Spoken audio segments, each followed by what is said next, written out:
I've never used. The opinions of the individuals during this broadcast are their own, and may not be the opinions of their group or other organizations they may be involved with. All medical advice during our broadcast is not a medical opinion and should be checked with your medical physician. Oh, I was waiting for the song. Well, I haven't played it yet. I was like, get ready to sing. Went live and never played the song. Oh my I've god! never played the song. Oh. What the bloody hell is going on here, man? Well, hurry up before somebody comes in. You're listening to 420radio.ca, Canadian Cannabis Radio. The opinions of the individuals during this broadcast are their own, and may not be the opinions of their group or other organizations they may be involved with. All medical advice during our broadcast is not a medical opinion and should be checked with your medical physician. You like music, you like weed, well, we gonna be good friends indeed. This is how much I like more than smoking trees. They'll make you dance the do-si-do and teach you how the chiva grows. Smoke a bowl on the 420 radio show. On Lifestyle Radio.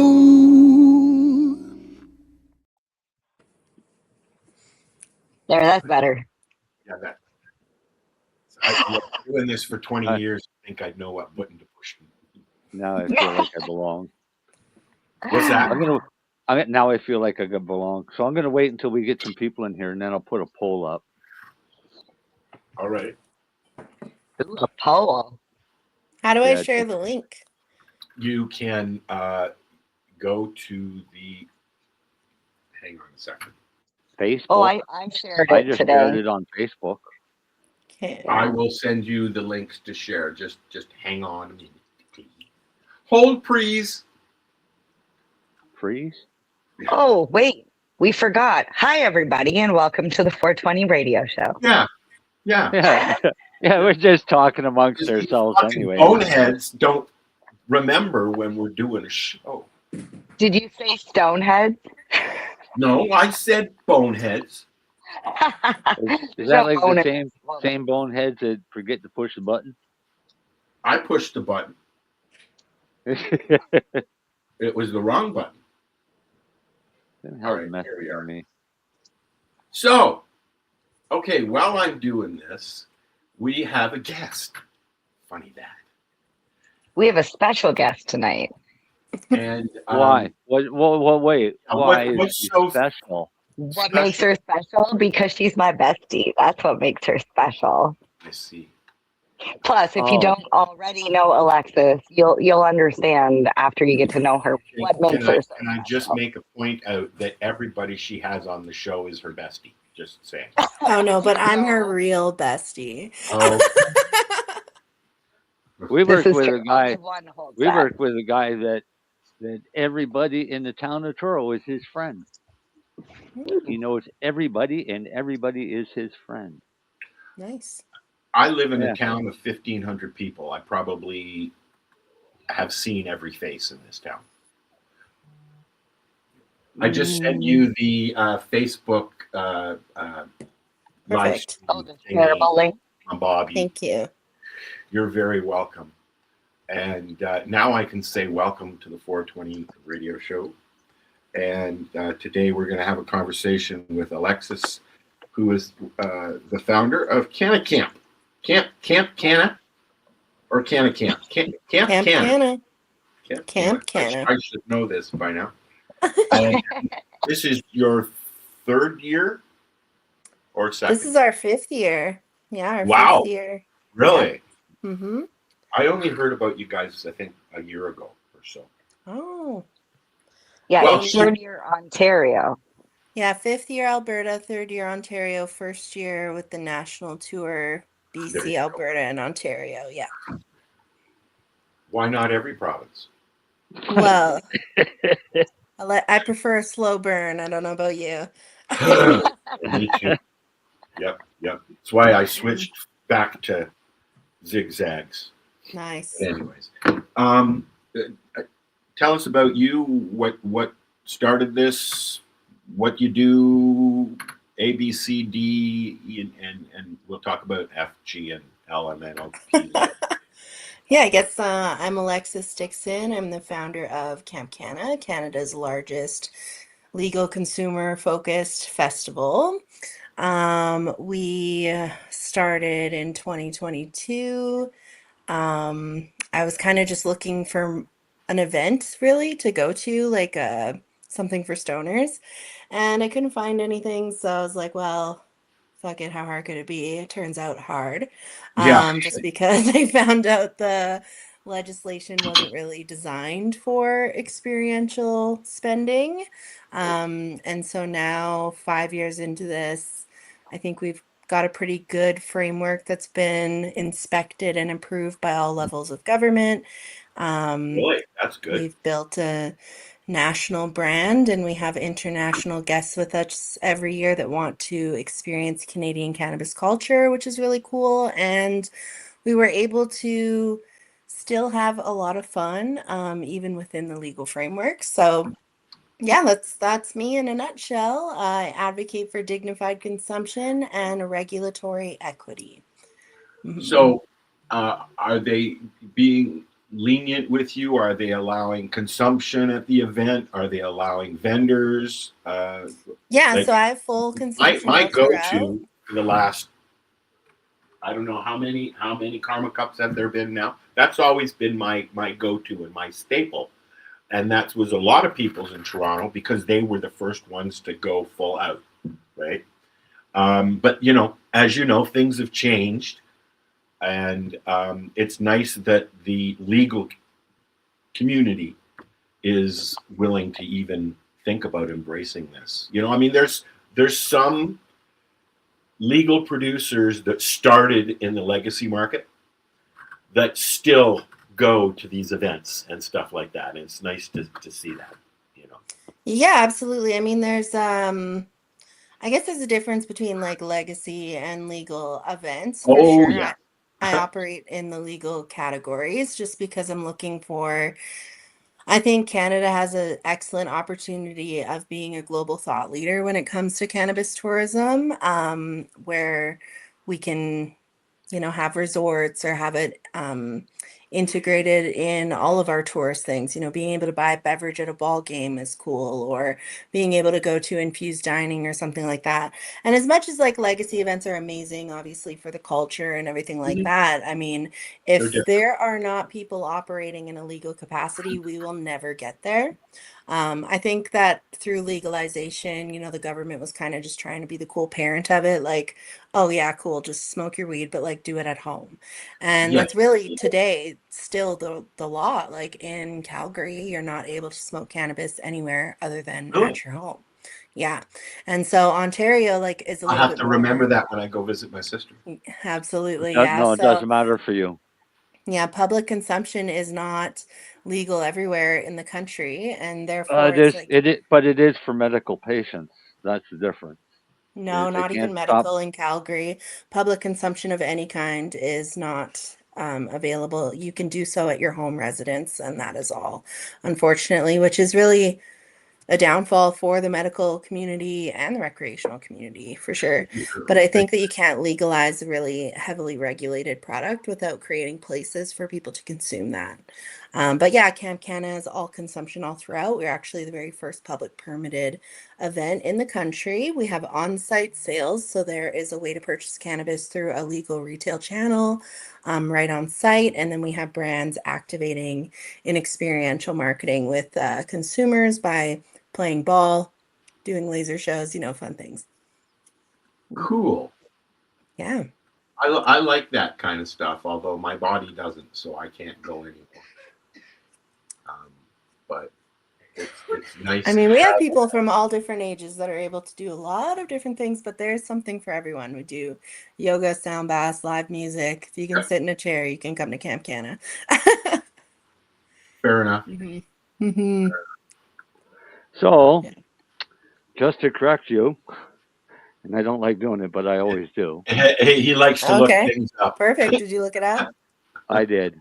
Medical cannabis is exempt from Calgary's strict prohibition on public recreational cannabis consumption.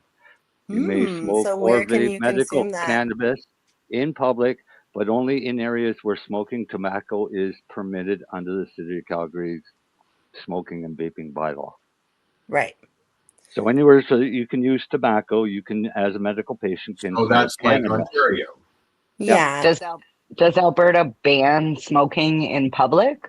Like, Yeah, do they have do in some in of They Calgary. have designated areas, but they Yeah. have designated areas for smoking.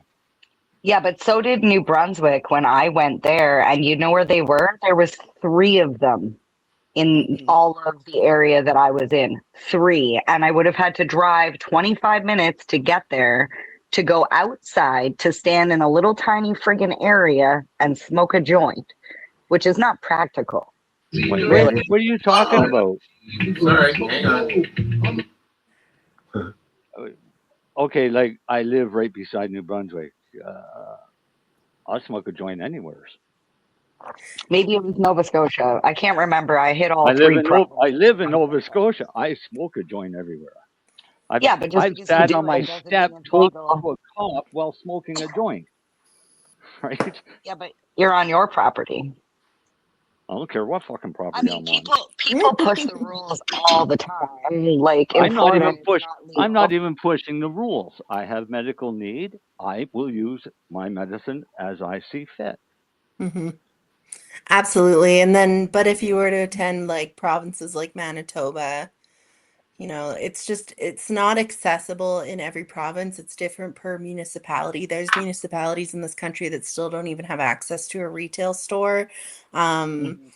Definitely, it's unfortunate that we're seeing 8 years into legalization that it's still 8 years. in this, but we are seeing a lot of growth, especially in Alberta. I think Alberta is really leading the way when it comes to cannabis tourism, but a lot of provinces are right behind us. I have a cannabis-friendly Airbnb.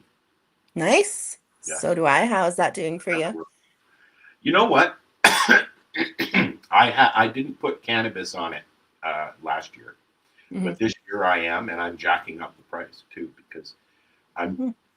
I get a lot of truckers saying, I've only got 6 hours to sleep. Can I stay there and get a discount? I'm like, yeah, no.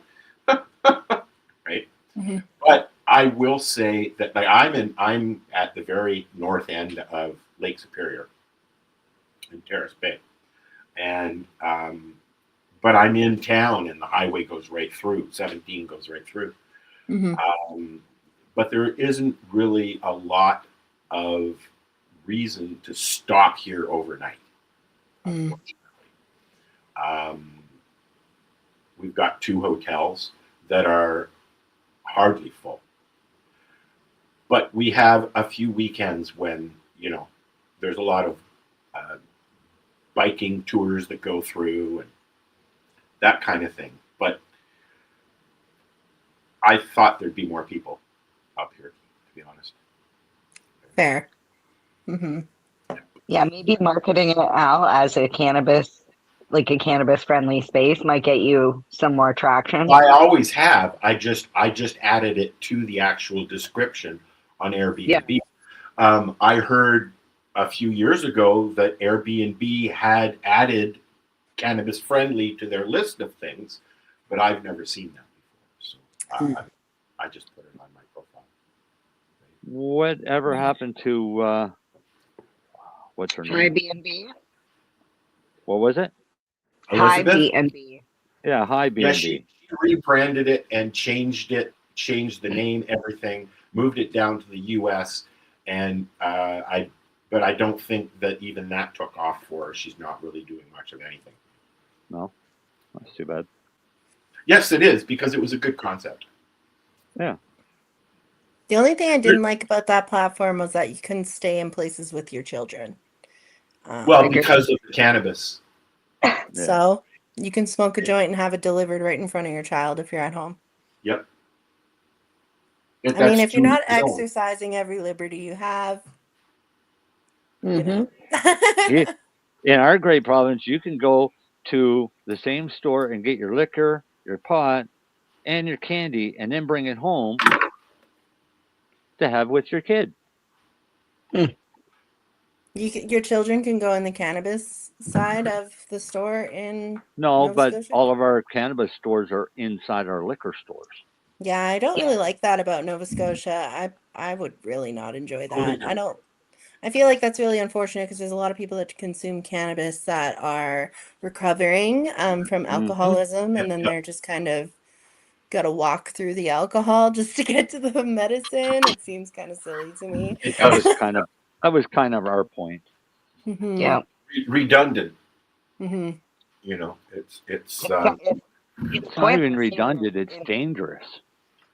Hmm. yeah, it is. It well, is. here in Ontario, you can take your kids into the liquor store with you or the beer store and I pick used up to go with my mom all the time when I was a baby. yeah. And you can fill up a one of those little carts with, as much booze as you want, and there's no limit on how much you can purchase.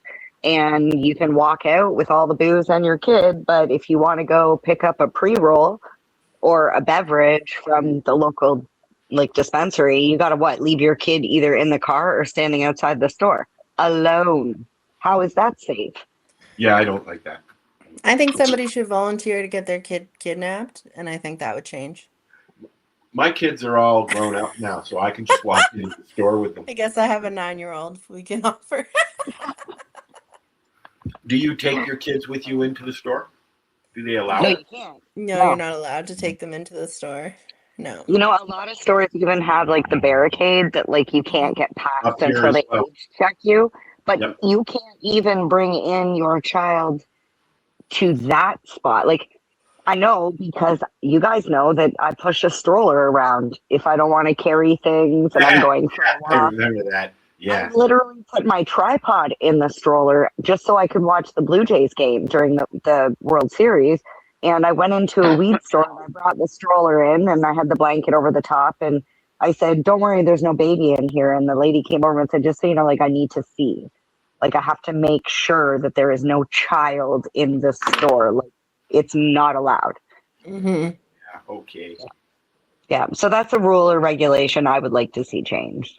One of many. 100%. Yeah. Probably the Yeah. most important one. That's another thing I really love.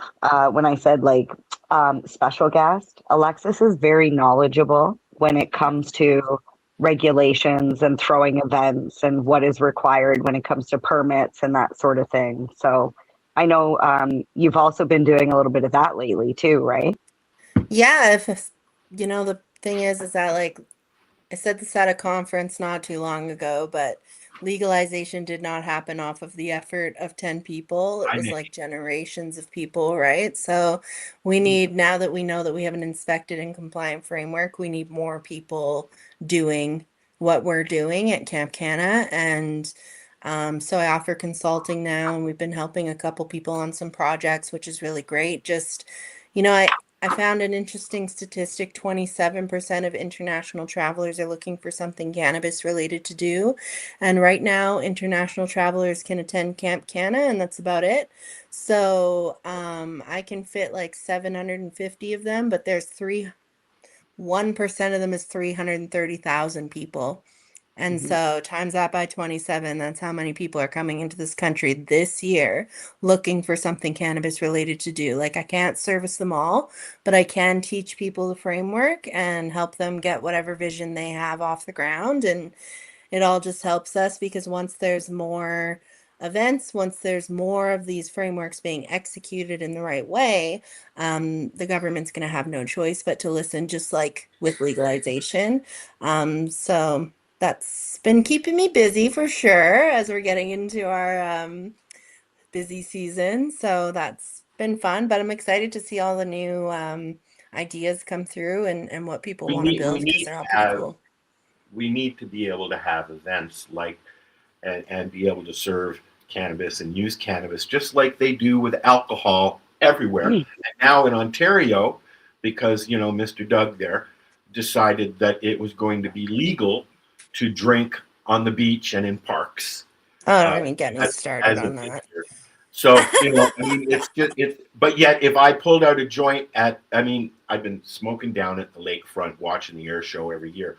But if I smoked a joint now, these days, at the air show, sitting there by the water, the police would come over. I mean, it's just inevitable, right? Well, But, what really bothers but me I could about sit that there and get specific rule sloshed with a change, 6-pack in my bag, right? So, that specific rule change just shows how like regulatory unequal, like it's not equal, it's not comparable. We're comparing apples to oranges. Everybody's like, oh, just make cannabis like alcohol. Until we can split up a 28-gram bag and serve it in half-gram formats and leverage that 28-gram bag to be a profit, the tourism and hospitality industry is not going to be sustainable, just like the legal industry is not sustainable with the heavy excise taxes that they have and among everything else. But the one thing that really bothered me with the BYOB at festivals is what they called it, is that you still can't have on-site sales in Ontario. It's still not Nope. possible to purchase cannabis if you're at any event, festival, adult only venue. You can do that here, but you can't do it there. We can bring our own alcohol, and if municipalities in Ontario have rules against public consumption of alcohol, the provincial government is mandating them to change them. If the provincial government could mandate the municipalities to follow the provincial ruling, it wouldn't be different every county you move. The rules are different in every single county. yeah, You it's all have to look at all local. three levels of government, and they counteract each other quite often. So you're kind of up to interpretation, you're up to your relationship with your inspector. There are no licenses for events or cannabis tourism. There are no licenses or ways to make an event minors prohibited by Some law. towns are making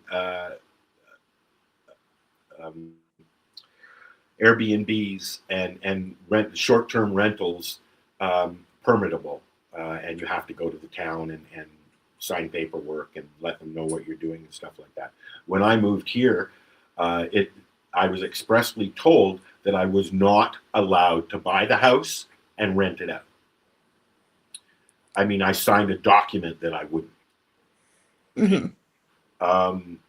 Seems a little excess, but whatever it is. The townships have a lot of pull, unfortunately. If I wanted to try a cannabis event up here, I don't think it would work at all. We have one legal store here, and the next closest ones are an hour away. We have no reservation weed at all up here, from basically Magnetawan right up to the Manitoba border. I believe that it's because of the addiction issues up here, right? So do you rely on the Ontario Cannabis Store then? Yeah, we have. There's a store here, my Cannabis, here in Terrace. Yeah, no, I mean the one that comes through the mail, the OCS. You can order. You can order through OCS. Yes, I don't use OCS. I go right to the store here. One of my most frustrating things about OCS is when I hear about this really awesome product, like say for example, we got the new Nugs apple drink, the hash apple rosin beverage. I went right to OCS and was like, punched it in, and underneath it said, "See your local store." There are, you know what? I was just talking with Matt about that yesterday. They are doing that a lot with different products because they want to make them more exclusive. Yeah, that's fine, but I don't know where to get it. And now it's like a mad goose chase trying to find these things. And then when you do find a store that has it, good luck. They only have like 2 because everybody else was looking for them too. Are you talking about Sheesh making them more exclusive for the Happy drinks? Just the OCS.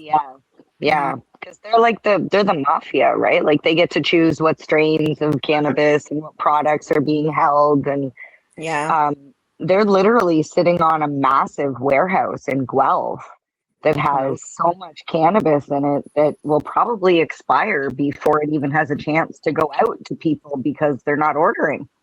Well, this is another reason why you're seeing a lot of specials at local stores, because they're buying at special prices and selling it.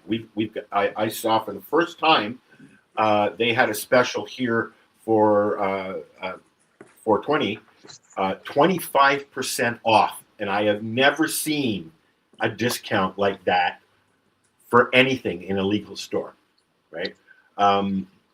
Cabana is notorious for dropping their prices way below normal and selling it off real quick, right? But they buy massive amounts. Little stores can't do that. Like the store up here, they also sell your information so they can get that discount through a data deal. Yeah.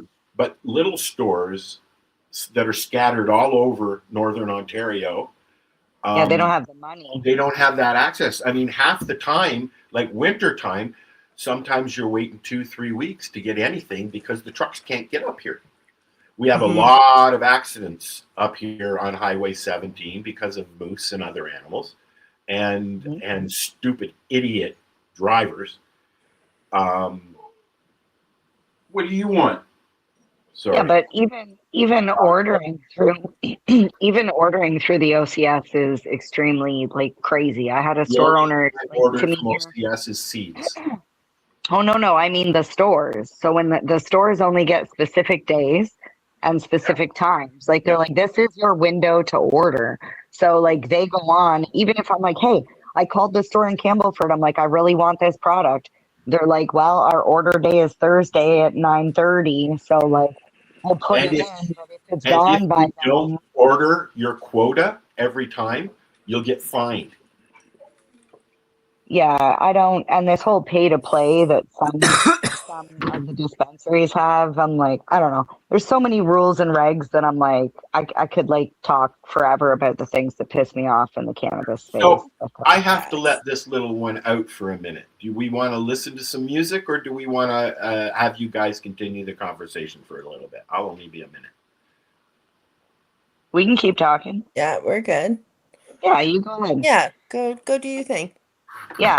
All right. You guys have fun. Okay, I did have a question that I wanted to ask Alexa, because I have the pleasure of going to all 3 of your camps this summer. And I noticed that each camp is different, and not just because it's in a different province, but the activities and the things that are going on in each camp is different. So maybe can you walk us through, start with BC and tell us what that's going to look like? Yeah, I think each province is different, mostly just because the culture is different, depending on where you're going, which is really interesting. Nikki's just dying off a dab in the background. Sorry.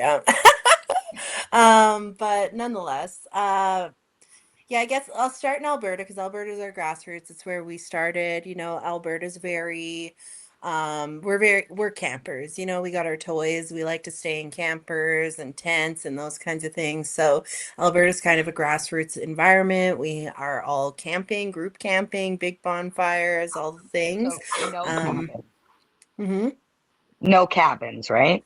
No cabins in Alberta. It's just like a camping event. And then you go to BC and it's kind of our middle level experience. So we are in a summer camp. We're in cabins with bunks, shared accommodations. We have a 5-star dining chef. So we have the best food out of any event. I'd put money on that. And, but nonetheless, bunch of activities, a nice lake, which is really great. And then Ontario is like the Hamptons of summer camps.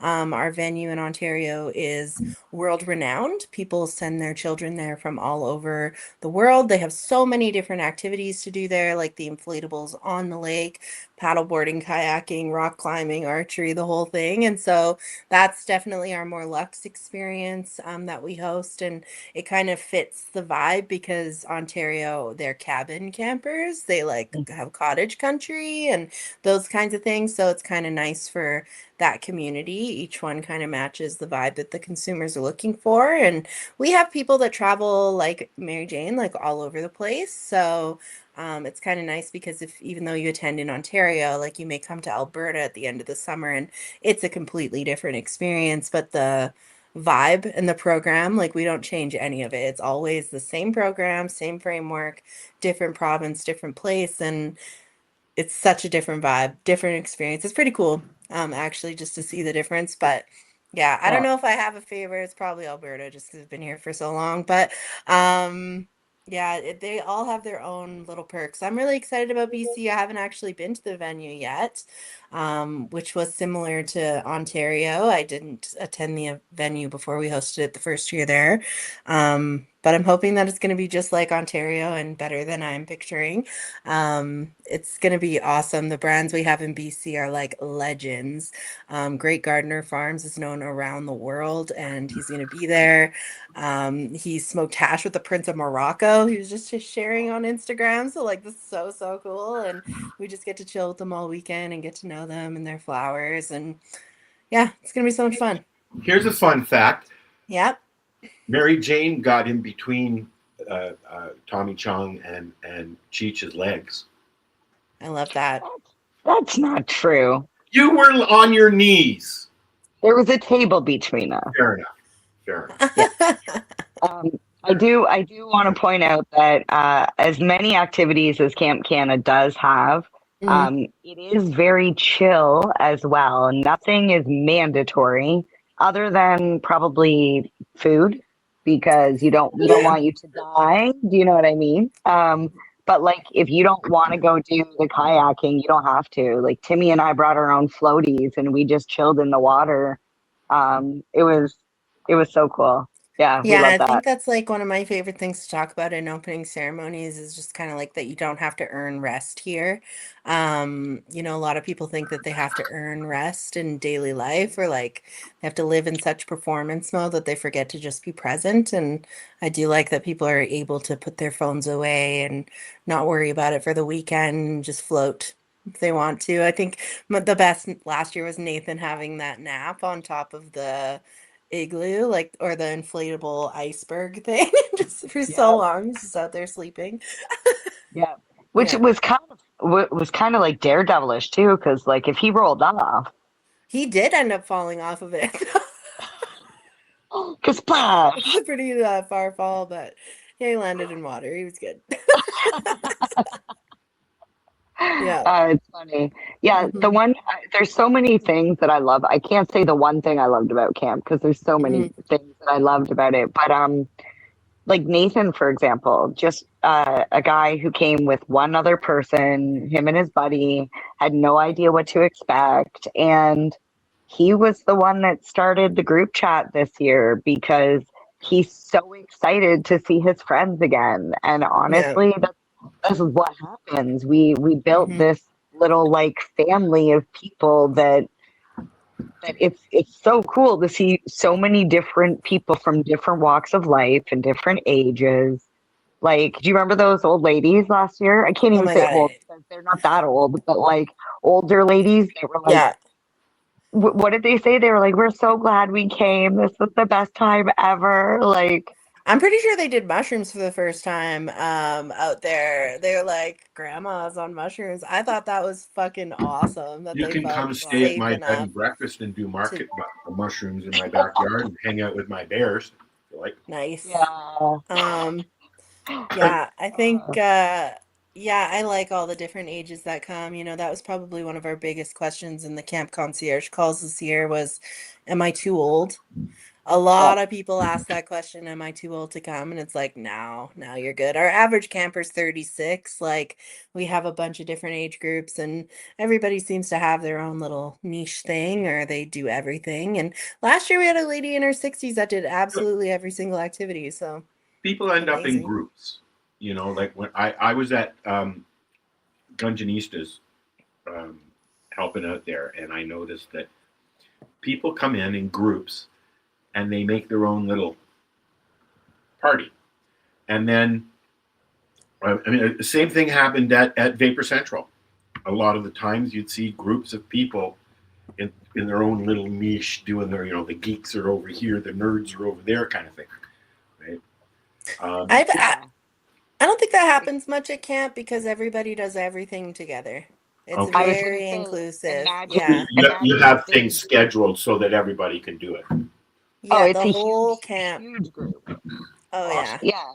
Yeah. So like for example, Al, when we did rock climbing last year and archery, everybody went. Like everybody went. Even if you didn't participate, everybody went because they wanted to go cheer on everybody else. Mm-hmm. And like when we're sitting around the fire listening to the band, everybody is together. Some people are dancing, some people are just like vibing Mm-hmm. out, some are chatting. But it's like a group community type family feeling. Like okay, family might be a little too far, but Well, I maybe don't not know because actually. we Like don't love all our family. I was thinking about it today because I was like, I grew up in a family that hosted family reunions. I don't know if that was something big when maybe you were younger, but There's that a used short to be a one last big year. thing, right? Yep. Yeah, and I don't think that really happens anymore. And No, Camp Canna very much is like a family reunion to me. Like these are campers that I love so much, and they become such a big part of it. And because of them, I live my dream, and I'm just so excited to see them year after year. And there's some people that have been to like literally everyone, and so they very much are family like. And I think that that's the cool part is that there's so many different people, so many different backgrounds. We all have different jobs, different lives, but at camp we've done such a good job of creating, like we break the barrier right fast. Like we get you right into talking to everybody, and we set the vibe. We make sure that people understand that this is inclusive space.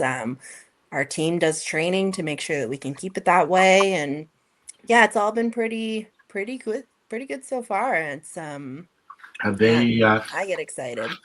sent any sneaky people out to check and see what you're doing during the Yeah, event? I have been inspected from every single level of government, and I have passed with flying colors for each level. So, the only time that something had come back was there was a fire extinguisher that should have been mounted to the wall, but that was our venue's failure and not ours. So that was really like the only thing that's ever come up. But They yeah, sent Health in the fire Canada. department, didn't they? Oh yeah, Fire Marshal, County, Health Canada, AGLC, RCMP, everyone. But when you understand, you need to know. And if you do know, then you can have some confidence in what you're doing. And if you're not confident, then you can always hire someone who is to make sure that you are doing it the right way. And I unfortunately didn't have a single person hire when I started, so I kind of had to figure it out the hard way. And I made some mistakes, some of them expensive, some of them not. And I think the nice part is that, I've got it kind of narrowed down to a formula, and that formula works. And so you just What stick to about it. sampling? Are they allowing it? So sampling isn't open to consumers. And I'm No, one that honestly thinks that we shouldn't be sampling consumers, to be completely honest. I would rather just have a place where I consumers could disagree purchase. there. And that's fair. And we're going to The stay whole focus disagreeing. is the consumer, and yet they don't put the focus on the computer. Or the consumer. They put the focus on the workers. Yeah, because Um, that's how the legislation is designed. So actually, you're not the customer to the brand. It's No, really I know. broken. You're I know. not the customer. The store's the customer, right? And you are that store's customer. Yeah. So right now, the legislation is And very yet the much like store isn't allowed to talk to you about it. You're just, here's your package. Goodbye. in a limited capacity they are, but yeah, it's definitely very governed. I think that sampling consumers would be a disservice to the entire industry. I think people need to be buying weed, not having it for free. I can't even remember a time in the legacy days where I would get free weed from my guy. I would smoke a joint with him. We would have a coffee, but he definitely wasn't giving me free bags of weed, and I never had that affect my relationship or my loyalty to that product. Yeah, So you I know, think in a legal capacity, it would make more sense to have opportunities for dignified consumption where people can purchase cannabis in an experiential marketing basis and consume it with dignity. And if that's the case, then sampling really becomes a moot point. You don't really get to sample liquor at the bar. But you unless can you do. purchase liquor at the bar, and you You can could go go to into the the bar. grocery store and somebody's standing out with a tray in the Yeah, you store. Would you absolutely like to can sample sample this? liquor, but in a And bar setting, you yeah, you but cannot that's should be able sample to do the liquor. same with cannabis. I don't, Yeah, that's fair. And we're always going to disagree on that. I'm looking at this from an economic standpoint, and I would Okay. like to see the industry thrive like it did pre-legalization. And there's obviously going to be barriers for that. And yes, would it be cool to get free weed all the time? Sure. But I mean, when it comes to actually having a way to pay bills, I think that we need to be selling weed and not giving it away for free, because what we're seeing in our sampling events is that they're bankrupting companies. That's what we're seeing. People are just a trick or treat sampling culture now for bud tenders and retail stores. And unfortunately, that's not really moving the needle for these brands. And we're still losing really, really great products. Or worse, all of our brands that are really good at making good quality bud are switching to exporting because they get quite a lot more when they sell it to the global market than keeping it in the country. Well, And you have access Mhm. to global brands in the U.S. that you don't have here, and Mhm. you have legal brands and that you don't have access to anywhere else in the world. Although Yeah. Canada does export, I think Jamaica, they're doing stuff there. Yeah, But Canada's the largest exporter right now, which is yeah, really great, but they get like, I think it's like up to $1 more a gram, if they sell their weed outside of the country versus selling it within the country. So unfortunately, what we're going to see eventually happen is that there is no great quality bud on the shelf in Canada. It's all being exported because they need to just keep their businesses floating. well, that's why you I need to just learn how to grow on your own. I was waiting for Marcel to say something. I knew he would chirp up. can I just want to jump in real quick and go back to the sampling topic because Mhm. there is a discussion too around the fact that bud tenders are the ones that are getting the samples. However, they're not the ones that are actually in charge of purchasing for the store. Mhm. And they're not selling based on what they personally like or Mhm. based No, on who gave them they're what. getting And what if they get. when you go into the liquor store, or sorry, the grocery store, or even the beer store, and they give you a sample of wine or whatever, they're not giving you a whole bottle either, which is what's happening in the cannabis industry, where they're You giving know, away an entire, like, how about I have a dab bar and you sample one little of my, do you know what I mean? I'm not going to give you a whole gram to take home with you. That seems, And they have to that's, be excised. So they gross, have to yeah, pay the excise tax on gross. every sample that they send out. yep, So yep. that's, yeah. And the CRA is cracking down on them. There's a lot of businesses in hot water right now over that. And I think that, yeah, it's unfortunately not the best economically for the industry. Do you remember Mhm. when you went to before this legalization stuff? Mhm. You'd go to an event, doesn't matter what event, but you'd go to an event and there's Shatterizer standing there. Would you like to sample this? Would you like to sample this? And 50 other vendors are standing there. You want to sample, sample, sample, sample, sample, sample, sample. Uh, Mhm. it attracts customers, right? Uh, Yeah, but that was illegal and they could sell you a product this is there. At before that point, legalization. Mhm. yeah, if Shatterizer was standing there now, they wouldn't be able to do that Yes, they because can. They can do samples, but it has to be. They have to be verified that they're bud tenders. that's well, and it They're also all actually has to not be supposed to be excise. sampling bud tenders. They're sampling retail store licensees, which is the biggest misconception with the sampling program, because it's the people who own the actual license, not the people that shop there. And in provinces like Alberta, you're only allowed to sample two per SKU per license per year, which means if I own 420 with, I don't know, 100 stores, and I have like 300 bud tenders that work for me and they go to a sampling event, I can only give two of them a product, and then I can't sample that product to that store chain for the next 12 months. So it's like that doesn't, even just the tracking system for it all is kind of messed up. And absolutely, sure, in an illicit market, there is definitely better experiential things that you can be doing. It's just not regulated. And so when you operate in a regulated environment with $1 million licenses, unfortunately, you got to follow the rules. We can definitely push back on those rules where we can. That's where we've pushed back. And now we have on-site sales on Camp Canna. And I think that that creates a lot of value because So brands you're before. the Mhm. the legal producers that you have at this event are allowed to sell to No, their the age.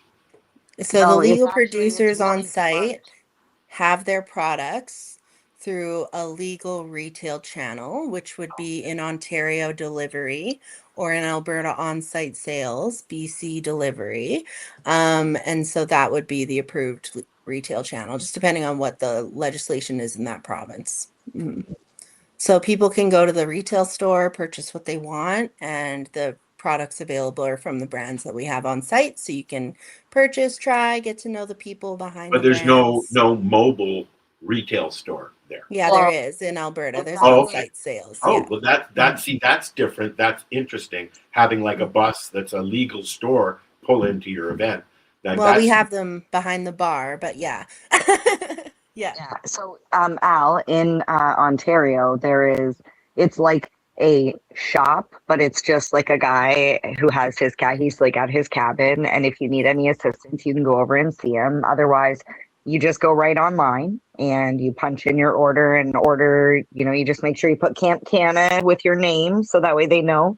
Then the gentleman leaves and he makes multiple runs, 2 are runs a you day. allowed to bring your own? Oh, yeah, you can bring your own hmm cannabis. hmm Does Yeah. it have to be But if you legal run cannabis out, that you bring? well, if it's cannabis you grew, If it's still it's within technically your legal. legal limit to carry, you're good. Hmm. Homegrown is preferred. Lots of people like to share their homegrown at camp. We don't participate with any illicit brands though, within camp. What I'm curious what you mean by an illicit brand. Are you talking about reservation, res stores, Legacy. something like that, Well, I Legacy. call that the sovereign or market, and I'm a buddy pretty big down the advocate of the road? You mean sovereign you're market. talking about buddy down the road? I'm talking about anybody who's unregulated and unlicensed. What you would call legacy, Al. Yeah. I like the legacy market. Marcel, wake up, buddy. I think it's not a I matter forgot of I was liking the muted. legacy market or not liking the legacy market. It's a matter of owning and operating a business and what legal I get that. ramifications come to that. Yeah. As a consumer though, Yep. okay, up until 20 years ago, we were going to the guy down the road and we didn't give a shit where it came from, who grew it, what was in it. We just wanted our weed. Then now, I mean, things have changed a lot. I want product that's safe, that I like, that isn't going to break my balls as far as price goes. And I do grow as well. Yeah. So if I get a deal, if I'm down in Sudbury and I go to a store on a reservation, I have no problem supporting Indigenous cannabis. None at all. Absolutely. I don't have that option here. So my options here living in the middle of fucking nowhere are mail order from OCS, going to the legal store, ordering from the res in BC or wherever, okay, like doing mail order, or growing my own. Those are my only choices. Or, a buddy down the road. Right? There's always going to be a buddy down the road. Yeah. Yeah. But Al, do you find that with legal business, like legal events, that they have a certain sort of feeling to it that's not really like a car show. Okay, so here's An the artificial feeling. This is the thing with Camp. Yeah, this is the thing with Camp Canna, though. It has more of the legacy style feel as what you're describing as, like, like when you go and you hang out with your friends and it feels like you can Here's pass an example. around. Before I moved up here, I went down to the last lift. It happened to be the last lift that they did. I remember that. And we didn't even go in. I sat outside in booth number 0 with Mary Jane and Timmy all day, and I see all my friends walking by. I hang out with Sarah Sunday, and there were, Neve was there, and lots of other people were there that I've come through the community with. So it's nice to see that. What I do like is the fact that at events that happen down at the MTCC, the Metro Toronto Convention Center, there are a group of OG community members that have taken it to set up a booth across the street to celebrate the life of people that we've lost in the community, like Tracy Curley and other people. And you go over there, and it's like, that's where everybody is. They're not inside. They're not. They're not in the lounge. Well, we some of us were inside because we were working in there, but then when we had a chance, we were over there. Yeah. So I mean, that community feeling has carried through, but as we know more and more, I mean, let's use an example: the GMM, an event that I have been going to in Al's pocket for 10, 12 years, and I've been myself. How many people do you think were there, MJ? 3, 4? No, there was probably about 50, maybe Really? 60. The usual suspects? Yeah, pretty much. Except Neve didn't show up until after the march. No police escort this year? No. And there's construction down there too right now. So the first GMM I went to was the last Freedom Festival. And my God, there were 40,000 people there probably, and a cloud over Queen's Park. Then they decided to put trees in, so we couldn't put a stage up. And then they kept saying no. Now we do it our own now. But the community is a younger community. The last big GMM, the trash was spewed everywhere. It was disgusting. But it was the young kids. It was the old farts sitting there with the garbage bags picking everything up. Okay. So it's a matter of... On that, we had 2 festivals down here. Yep. Every year. One I loved going to. Was that Harvest Fest? That was Harvest Fest. Because Harvest Fest was the ideal festival. It had vendors, it had entertainment, it had education. All geared towards medical. The other one had parties. Literally. That's all it was just parties. And it was the younger crowd. That's funny. That's my point. You'll see all the old farts over here and the young people over there. But we didn't have just old. But that was the cool thing about Harvest Fest is we had all ages. Yeah. So even for our entertainment, we had to be able to... And it was children friendly. You were allowed to bring your children. Well, yeah, because it's family oriented. It's medicine. But legalization throws a wrench into everything because fuck the patient. I'm not sure how much legalization. I mean, this was 8 years ago now. I think that it started the issues with things like that, and then COVID, it was the demise of medical cannabis. COVID killed it, dude. Those events, and they're just coming back. They're just starting to come back. COVID had nothing to do with that. With canceling of events? Mm-hmm. Oh yeah, I mean, for that event, but that's not the issue. Why we don't have the events anymore? It's because of the government. right? They Yeah. don't want us teaching people about medical benefits of cannabis because people use it as a medicine. They'd stop taking pharmaceuticals. That's the last thing they want. Well, So all of that sounds very similar to what Alexis has built, except it's not for medical. right. Although I'm sure there's medical people there, but like you said, with legalization, you're kind of bound with what you can tell people information about cannabis, anyways. Yeah.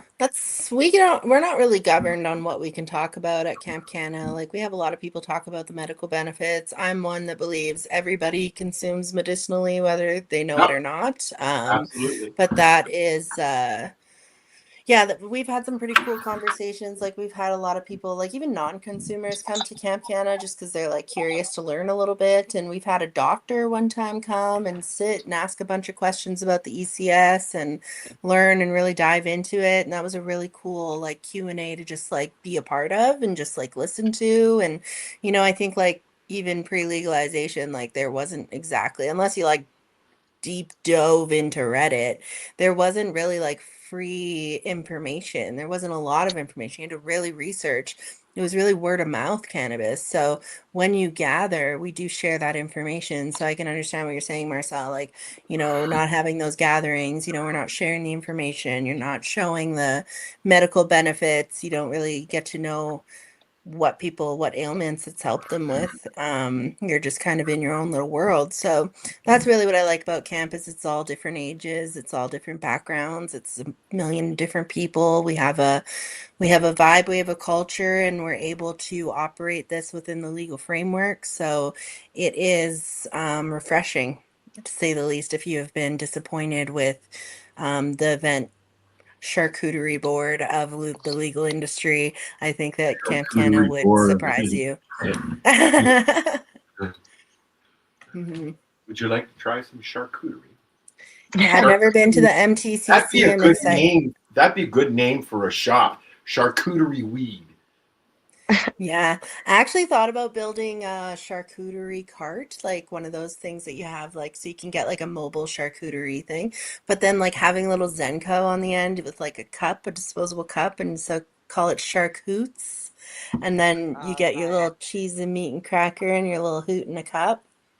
See, we need tourism for that. I'm telling you.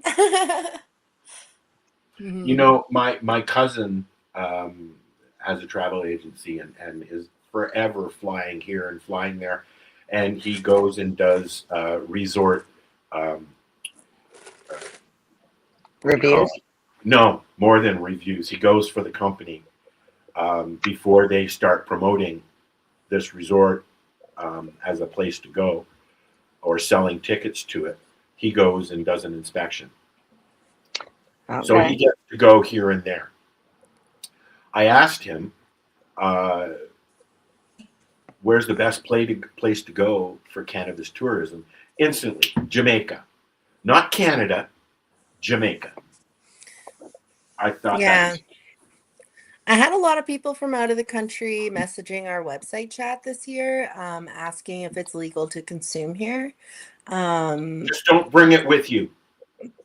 yeah, but And don't the take it fact of the home. matter is And don't take it home. Yeah. it's not always safe for tourists because if they book a hotel that doesn't allow smoking or an Airbnb, like they can be evicted through in the middle of the night, even if they're smoking outside or so I think that Canada's done a really huge disservice to this industry by not marketing cannabis There around the are world.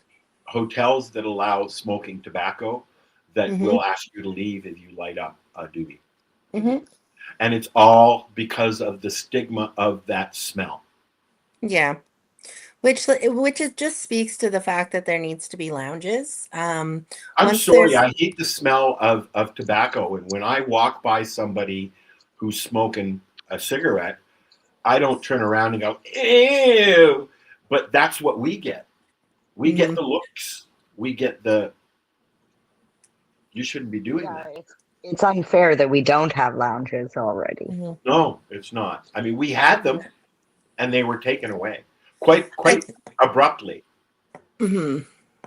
I think there's a few legislative changes that need to be done to have lounges, but the first thing would be just like standardizing an HVAC system requirement. I think that's the number one thing. And then Well, we have OH&S here. I don't know if you guys have OH&S there, but that's the problem here. It's not even it's the not even the Ontario government. smoke-free thing is the issue that we have here in Ontario.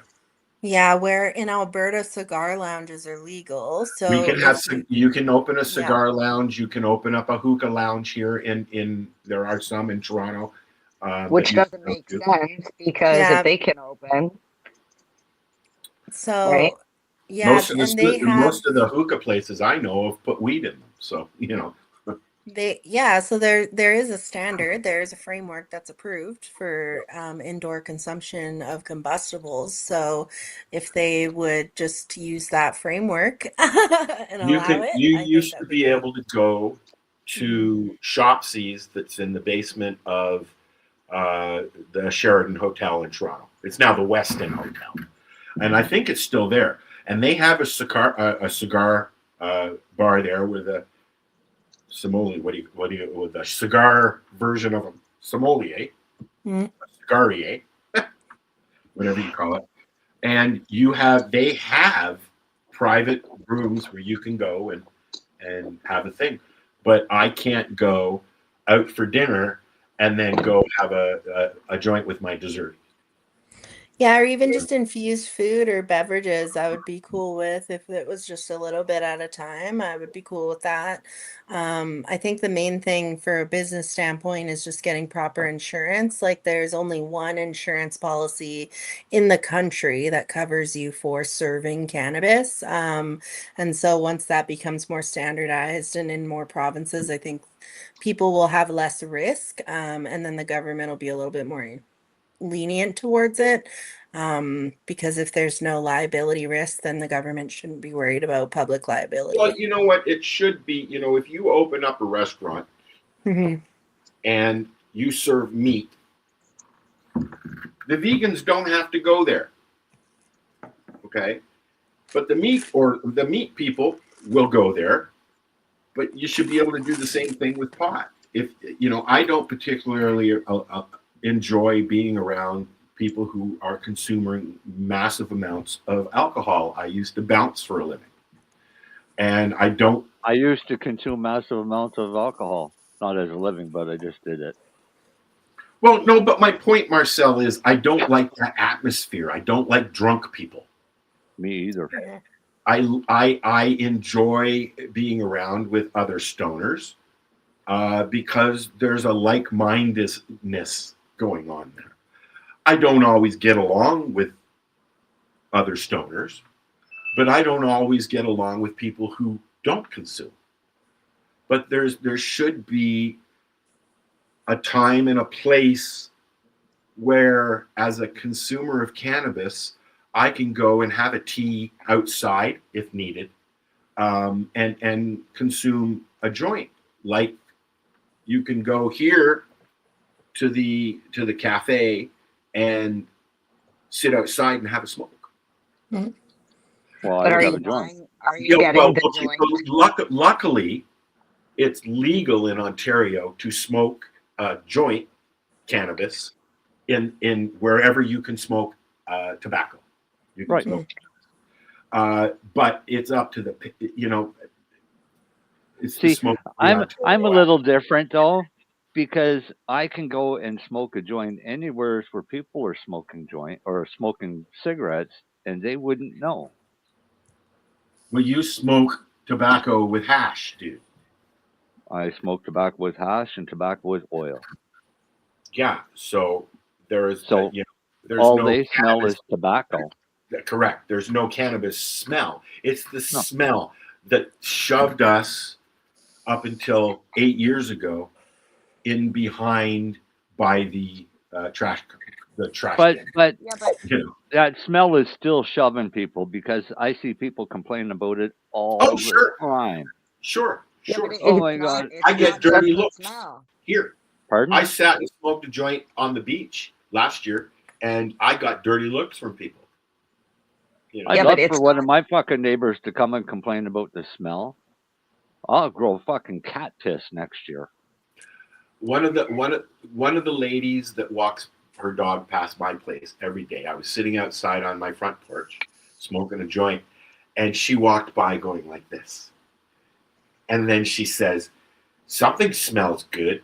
And then her daughter, who was behind her, said, pointed at me, right? And she just looked at me and went, But it smelled I good. but it I think smelled. that's gonna leave though, because you got to think of like we are the very first generation of legal parents, like at the end of the day, where cannabis always has been reminiscent of home to me. I was raised by a cannabis consumer.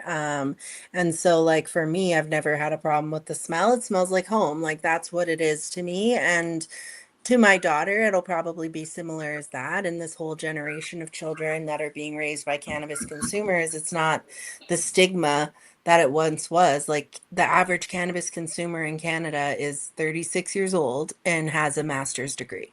That's like, you know what I mean? Like that's our average consumer.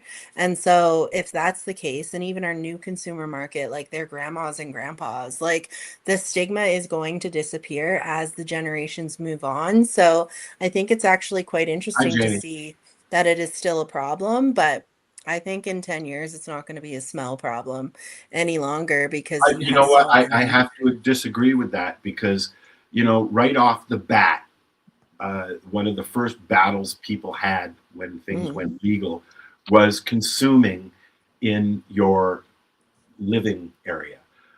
My mom lived in a condo. I was staying with her. It was very, very quickly discussed about my cannabis use on the veranda. A veranda that faced Mount Pleasant. Nothing in between me and Mount Pleasant. So, I mean, somebody could just literally be walking down the street or down the bridle path smoking a joint, and I would get blamed for it because I was known to consume cannabis in this little area of my mom's condo. Um, I yeah, don't but think it's that's the norm, though. I don't think that is the norm now. I think that the norm is changing. they've People are included becoming a more. cannabis clause in a lot of condominium agreements when you purchase. But I mean, condos, you're purchasing drywall in. Like, there's going to be rules no matter what condo you live in. Like at the end of the day, condos are But hard those to rules don't extend compare to the tobacco. norm. No, of course not, right? So at the end of the day, I think it's just like what I mean is as the generations change, 10, 20 years from now, the stigma is going to dissolve as I well won't be because here this then. I is don't the care new about that. normal. I'm kidding. Yeah. I really care about that because I have a 9-year-old daughter, and I think that that's why I take this role that I have in this industry that I'm blessed with to so seriously because I'm shaping her world that she experiences when she turns 18, and she doesn't even realize it yet. So when, she's able to turn 18 in Alberta, and instead of the only thing she can do is going to a bar, I really do hope that there is a cannabis alternative or an alternative to alcohol we at need that we point. need that. We need Yeah, that we're with seeing it all happen. generations. Lounges are opening, there's a couple lounges in Vancouver that have been open for a long time. They're opening new ones. There's a new lounge opening in Edmonton. Right now, we're seeing a lot of shifts. So I'm pretty optimistic on the stigma being dissolved in 20 years. I think that that's pretty fair statement. And Too yeah, long. I think the youngest children, like that know that their parents consume are being taught that it is a medicine and they're being taught that it is like a tool in their toolbox. At least I know every single parent that I'm around like speaks like that to their children, and that's how I speak to mine. And Everly will tear you up one down and up down the other if you want to talk about not being able to go into the cannabis store or anything like that. And I think 70% of people under the age of 30 don't drink alcohol anymore. The shift is happening. You can't deny it. I grew up in the Mhm, 60s in Toronto, in mhm. Yorkville. Yeah, so very different experiences you and I Very are different living. experience. Mhm, And literally, you had to search for your weed. You had to know somebody who knew somebody who maybe knew somebody. But it was there, and you knew it was there. It was part of the culture. Walking down Yorkville in the 60s and 70s, where all the hippies were hanging out, and all the folk music was being played, and all that yummy food that people opened up in their restaurants. They would just invite people to cook food in your kitchen, come and sit in my living room and eat with us. You know, it was totally different. I enjoyed being able to walk around the city, and it was just packed. Even that's changed. Just, you know, growing up. I used to in the 80s. I used to drive down from Barrie every 2 weeks and pick up an ounce of hash in Toronto, and then drive back to Barrie. Well, Borden. And isn't it cool that you can shop out of convenience now? You can literally just go to whatever store is closest. I've never had that issue though, because for me, it would be worth it to go that far. I like being able to walk to a store and look and see what's there, and walk out of the store and go and consume. What I don't like is the fact that you have to do the squish test. It's really the only test that you can do to see if your buds are going to suit you, because I don't really like dry buds. I like them nice and puffy. My rule is if I can get 2 joints out of 1 nug, then that's a nice, you know, that's okay for me. That seems like a small doobie. They're starting now. Sorry, what? How about looking at it? Yeah, but how about looking at it from my point of view?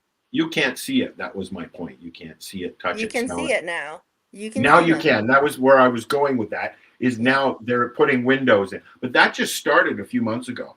So I mean, even up here, I have not seen any product that has a window in it. Yes, and yes, I like that.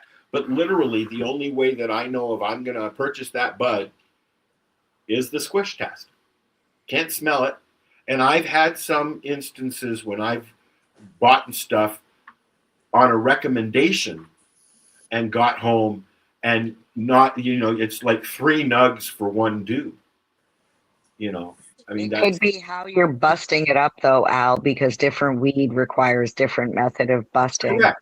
Yes, but also the majority, not so much now, at the beginning, the majority of the weed that you bought through the rec market in Ontario, okay, because I don't know the other market, was dry. And that doesn't even happen when you order from somebody in BC. Okay, you usually get tiny buds and they're fluffy and they puff up and they smoke nice and the taste is there. When was the last time that's happened to you that you got a really dry rec product though? It's been a while. This is what I got yesterday. What'd you buy? And well, that makes sense. Yeah, there you go. So, if you're going to buy corporate cannabis, you can expect corporate cannabis. Correct. You got to buy different. But I like products that you can get different strains. Like I like the brick the potluck brick that you can get with 4 different quarters in it. I enjoy the big old bag because I get an indica and a hybrid. Right. But you're a legacy consumer, so you should be searching for living soil, craft products, making sure that you're always finding something that's craft, because that's the flower that you're used to. So if you're looking for high THC, low cost, of course you can buy potluck, but at the end of the day, you're not looking for that. You're looking for quality. You're looking for a lower THC, a better balance. You might be looking for a heavy indica. You're not shopping for the distillates. You're not shopping for botanical terpenes. Nope. And so when you walk into a store, you can actually have an educated conversation with the bud tender to That's figure right. out which products are going to be grown in living soil, which products are going to be produced by craft producers, and you'll do much farther, never even touching a bag, by having those standards when you walk into a store. You don't need to do a squish test. I know if I'm Oh, I buying know. craft cannabis, I'm going to get good quality bud that's not But really it's also dried out or mass produced or our trimmed by a market is a machine. word of mouth market too. So Yeah, No, I that's think that, yeah, I think, but there's so many like craft cannabis producers that are two people teams that can't even get out to create that word of mouth marketing. But I know that if you're purchasing with those with that criteria, you're pretty much good. I mean, once you find a product well, that you like, you can stick to it. I know my friend Nikki, she's got I Pink like Kush. change. I don't like Mhm. smoking the same thing all the time. I usually when I if I purchase bulk, Mhm. I'll order a quarter pound because I'll get several different strains. I have ADHD. I have to be very specific. Yeah. Otherwise, I'm not going to have a good day. Yeah, Okay. there's definitely like, I know some stores that carry like 2,500 SKUs. So there's definitely a lot of We options. don't have that Um, option up here. He's probably got maybe 100, yeah. maybe if that. Yeah, I think that there's a lot of really good quality craft products available. Um, But the that smaller stores, unless you request it, the yeah, smaller stores are buying what sells to their store, right? they or might they're have. buying what they're getting paid to put on the shelf. Yeah. Yep, yep. Hmm. I mean, where I go, uh, the girls will. Can you order this for me? Sure, no problem. And they'll Yeah. order it, but they'll charge me their price, not what OCS is charging, Mhm. right? And I believe if you order enough through OCS, I've never ordered weed from OCS, only seeds, right? And that wasn't all that eventful. I'll be honest. Okay, that was earlier in this whole shift. Mhm. Um, I've had some bud that I didn't like. There are some products that I am religious about. Shatterizer products, for one. Um, uh, I like Nugs. I like Vortex hash. It's about as close as you can get to what we got back in the day. You know, there's a few products that are really good. I have an issue paying $7 for a can of pop. So, Oh, but the beverages are the best thing that ever happened in legalization. Having a nano emulsified live rosin available, that never happened pre-legalization. That's a new thing. no, And but I love that because you when you absorb. consume 24/7, basically, those don't really affect you at all. They don't do what they need to. Oh, I would have to disagree with you there. If you're looking for an It edible depends on your product, yeah, right. like It the cool depends on part your about the dose. nano emulsified live rosin beverages is they absorb through your mucous membrane. So if edibles don't hit you the same way, like because you have a high tolerance, um, going when it needs to absorb through your digestive system, you may have some issues there. Some people are like that, they can't metabolize in their digestive system. Yeah, there's brands like Smile, like Liz just said there, that have 480 milligrams in a bottle, and you just drop it in a beverage. You can infuse anything, your salad if you want to. And that absorbs in your mouth and your mucous membrane lining to your stomach, which means it's a quicker onset, quicker offset. You don't have the 12 to 24 committal that you would to having like a gummy or traditional edible. And I that have didn't to eat a whole exist. pack of gummies to get any effect out of it at all. You couldn't drink a 480 milligram from Smile and say that you didn't feel it. There's no way. Like, I'm going to it's buy such a one and prove cool you wrong. do it. You can only get them right now. They're only available we, in we, BC, I we, Yeah. believe. host, Is that true? we hosted a party, a corporate party Hmm. at Dungeonistas. And when I walked in the next day, there was a bag of cookies on the counter, and they were counted at $6.50 per cookie. And I didn't Hmm. know this before I ate 6 of them. Hmm. So so then I had to work all day. Yeah. But there's a big difference between dude down the road that just wants to get stoned and have a couple of edibles and have a drink maybe, and somebody that consumes. I consume from the minute I wake up to the minute I go to bed. And so I got to go back to this smile. Somebody like Marcel. I want to go back to this smile first. Yep. How Let's go much is back. a can of smile? I think, well, it's not a can, so it comes in like a 90 milliliter jar, and Okay. it is 480 milligrams of So half a gram of live rosin. rosin. Yeah, Half a so gram you of have like rosin. this dosing thing that they give you to measure it out, so that you can dose it properly at home. I'll have Or to see if we have it here. So we it's a don't have it tincture. in Ontario. It's only Oh. on the island so far. They're bringing it into Alberta this summer, which is really cool. They're small Do they batch have it for. in Nova Is it Scotia? alcohol based or No, they oil don't. based? It's a nano emulsification of live rosin, so it's water soluble. It's not alcohol nor oil So based. It's just a it's not nano really emulsified water rosin. soluble. It's just suspended. It's a suspension. Yeah, nano emulsifications are water soluble, which is why they don't need to No, bind to a fat or there's anything to suspension drink that them. is in the water. It's suspended in the water. The little Yeah, so droplet that's encased. yeah, so you can put it in your beverages, on your food, pretty much anything, and it will you'll be able to metabolize it. So each one would be half a gram of live rosin. So it's not been decarboxylated. It's nano emulsified, so That you just could nano cook with it if emulsified you wanted to. but nano emulsified is just a suspension of putting it in the liquid. hmm It's Is not that not done to the decarboxylated, heat? so it's THCA, not delta 9 THC. So you're It's saying the nano emulsification process doesn't have any heat to it? No, it's more of a sound wave. Marcel's like a scientist, just That's so you cool. know. I was just gonna say. Yeah. He knows a lot about like. Yeah, what I know about nano emulsification is that it can take the live rosin and create it so that it doesn't need anything to bind to, and then also it gets absorbed in a different point of your body. That's the extent of my knowledge on it. That's why I Right. know like beverages like Sheesh and Smile, the ones that do the nano emulsification of live rosin, they do hit harder than your distillate beverage, like any distillate beverage, just because it's more bioavailable for more people.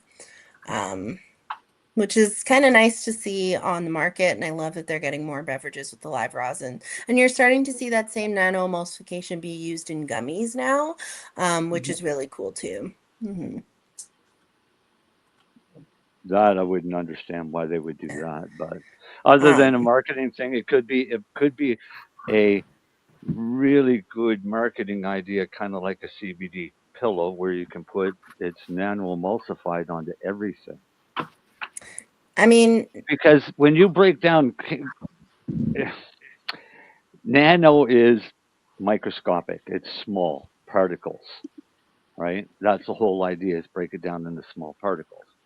Well, when cannabis compounds bind with a natural fat, they become nanoparticles, and they're bound to that fat, right?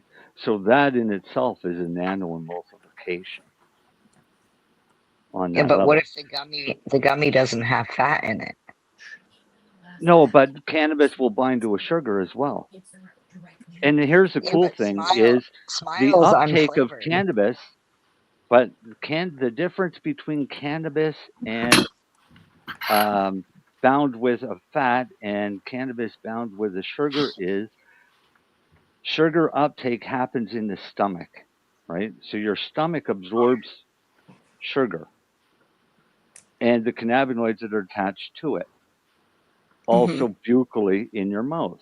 Your sugar gets absorbed in your mouth along with alcohol and some oils. But the uptake for oils happen in the small intestine. So oil takes a little longer, and it takes a little, and it's a different hit. Yeah. But if it's bound with the right oils, it's a massive hit.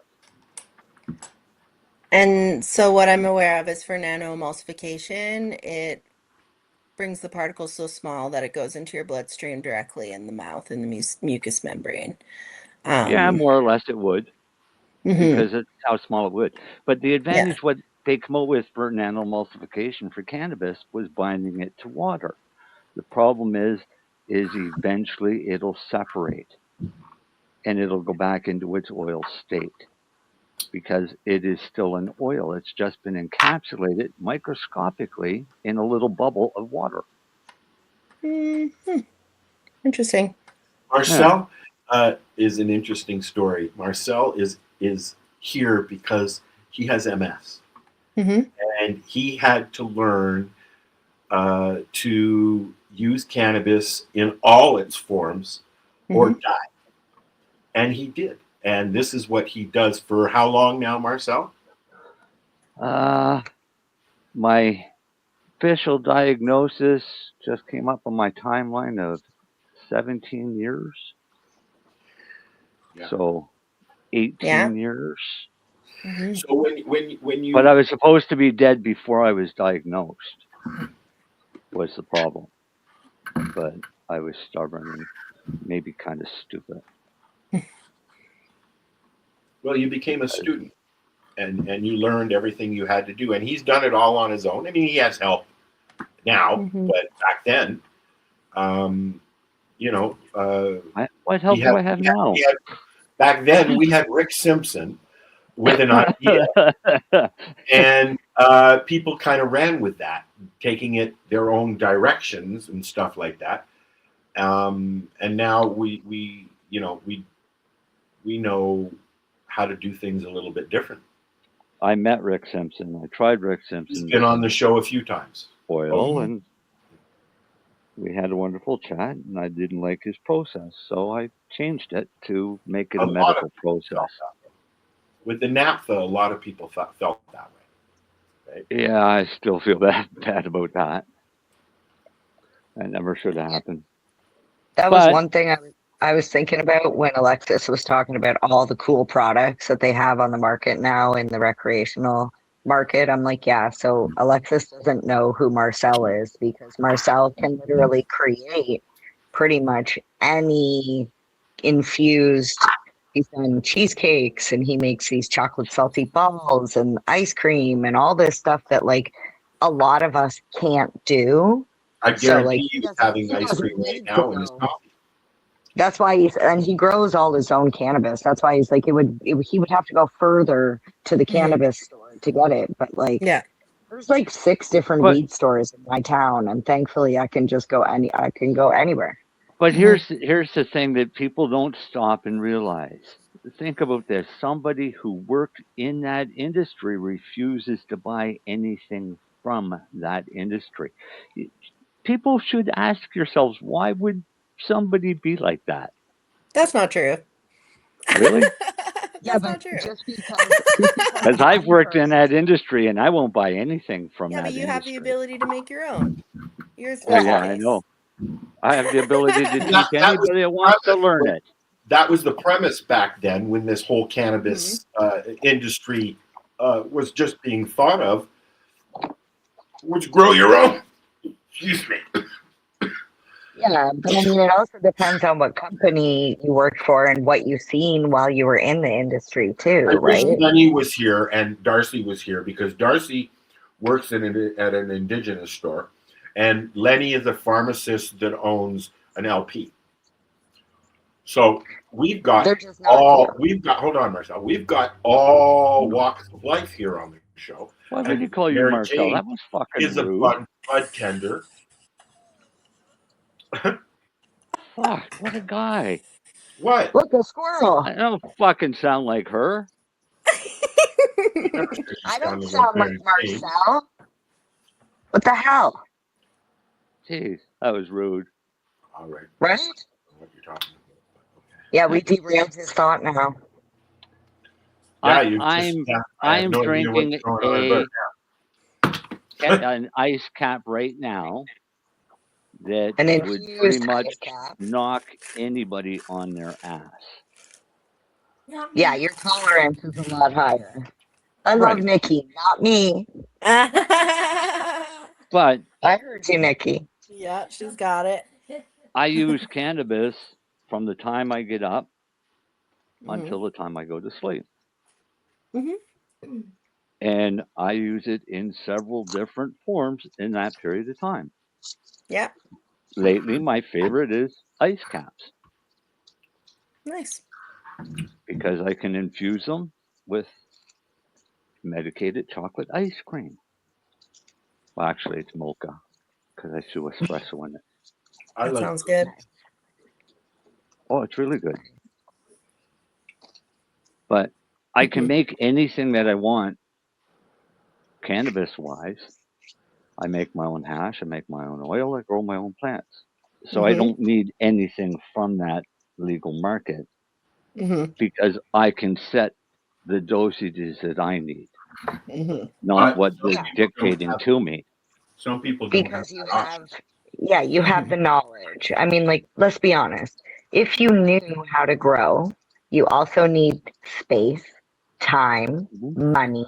You're going to have to grow it, trim it, and like now you're going to have to process it and turn it into whether you're doing hash It's a lot or of work butter for some or people. oil. Yeah, and you know what? When like Alexa said, when you can go to the store that's just down there and pick up something that's already done. It's like you can bake a pie or go buy one from the grocery store. Yeah, What do you I do? also don't have the ability to take fresh frozen, make it into live rosin. I don't have that ability to do that. And there's really, really great products on the shelf that I would never be able to amount to even myself. So I think that that convenience, the ability to do that and I know like that I'm being not able to gonna, walk in and purchase, like I said, what I heck want. yeah. I wish I had more options here specifically, Yeah, but I can order online through OCS Mm-hmm. anytime I want. Yep. yeah, Um, 100%. it's nice to have that option. Yeah. Obviously, not having to go and see what Buddy down the road has. Mm-hmm. You know, yeah. not paying. Excuse me, not paying $80 a quarter because the guy wants to make money. Now Who's charging $80 a quarter? Holy fuck! that was the When you live in standard. That was the Toronto, You standard know, price for high bud, for good bud, back in the day. Yeah, Everest, Everest now in it's like Alberta, $60 an ounce. No, hold on. No, Everest in Alberta, 79.99. Well, we're not $41 even looking. for 7 grams. How much? Legal. $41. and you wonder why it was dry. It's not dry. This product is not dry. I like potluck. I won't buy a small one like I'm that judging. unless I. You what? I Right? said You're I'm being judging. judgy. Everest is $79.99 for an quarter, and I will gladly pay that any day of the week because it is worth it. It is so good. It is legacy quality, and I love it. And I love supporting the little guys, you know what I mean? The ones that are like trying their best to make it in this world, and I think that that is fine. In Alberta they just launched a $500 ounce. And a lot of people make faces at that and that kind of stuff, but I love the idea of having a top shelf of Well, the that's cannabis industry. that top If the shelf has been around for a while now.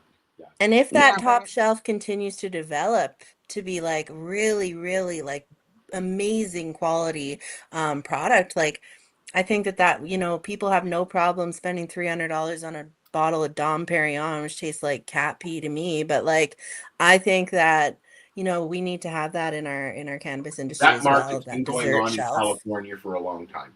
That Mm-hmm. that niche of experience, $1,000 bud. That's Mm-hmm. been going on down in California since they've been able to do that. Yeah, 100%. That's why we need it here. Well, I but mean, don't you? it's here, but it's just not as visible as down in California because it's a smaller niche.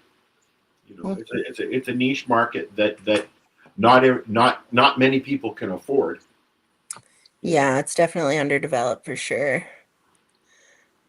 So that $500 ounce, it also comes in a beautiful display Yeah. box. Mm-hmm. Yeah. Yep. So, I mean, like Al said, it's experiential at that Yeah, point. it It's is. not Or just or it could go to the reserve and pick up an ounce for $60. I was going to say that. As well. In Alberta, You know there's what? no sovereign stores. We don't have a single sovereign store here at all. And so not You're kind even of everything. sandwiched in between two provinces that do have that, though. Yeah. Yeah, 100%. And when I'm in BC, I definitely do shop at the sovereign places that I have a chance to, but You know, they're not always around. they're Mhm. popping up the what you call sovereign store or indigenous stores are popping up in Toronto and Hamilton. In Hamilton, you can it's just down the road from McMaster's. You can go in and get legacy res prices at a what they call a legal entity, Mhm. or you can just go down to Grand Bend and go to the reservation, right? Mhm.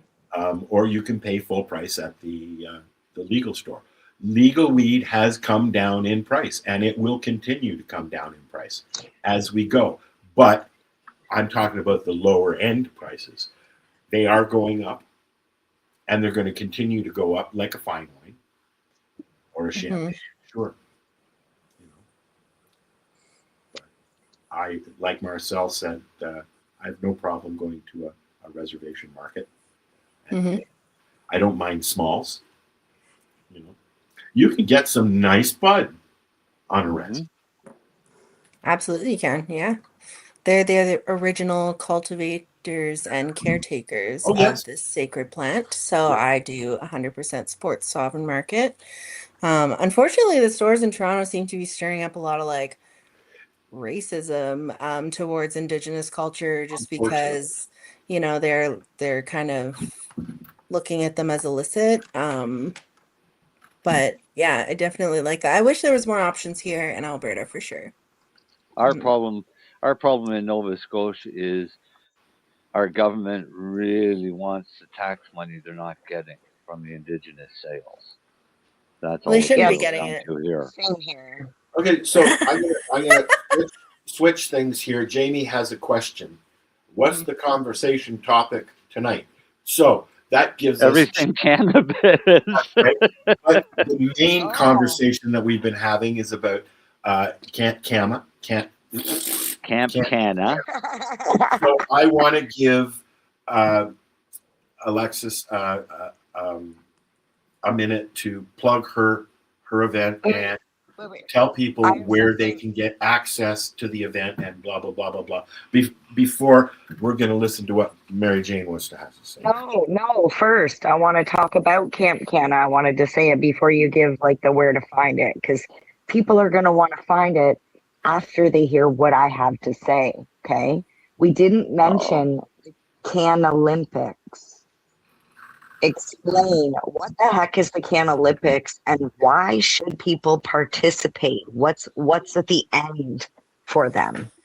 Well, the Can Olympics is a fun head-to-head tournament, basically, where people have been training their whole lives for this. But it is about the skills that you would have as a consumer, not necessarily about consumption or the rate in which you can consume. It's mostly just about, can you light a doobie in a hurricane, or can you fill the bong to the right amount of level without the right tools, or especially with legal cannabis, can you even roll a doobie with with a glove on your hand? Like, are you able to glove up and roll a joint? Because that's what our legal rollers have to do these days, the ones that are rolling by hand. And yeah, so it is definitely it's a fun game. At the very end of it, one of our brand partners, Divi Platinum, has provided your choice of a PS5 or a Nintendo Switch 2 to each winner in each province. So that's 3 gaming systems that they're providing, which is absolutely amazing.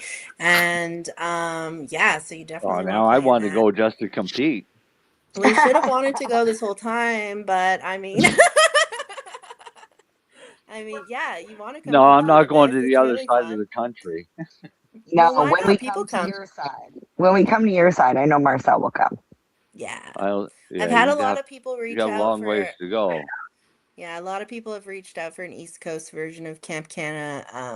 These events operate $250,000 budgets. It's something that we have bootstrapped this entire way, and I've been pretty proud of our success for sure. But I always want to make sure that we are able to be sustainable in our choices. So our rate of growth has been every third year we add a province. So this year we added BC, and I'm really excited to see how that goes off. And the next ad hopefully is somewhere on the East Coast, or we might fill in the middle, just depending on budget and access for sure. Mm-hmm. What's your URL?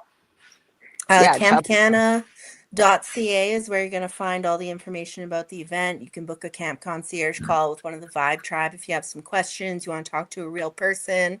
We're here to help you. If you don't want to talk to anybody, you can just register online. There's only like a week left to register for Ontario.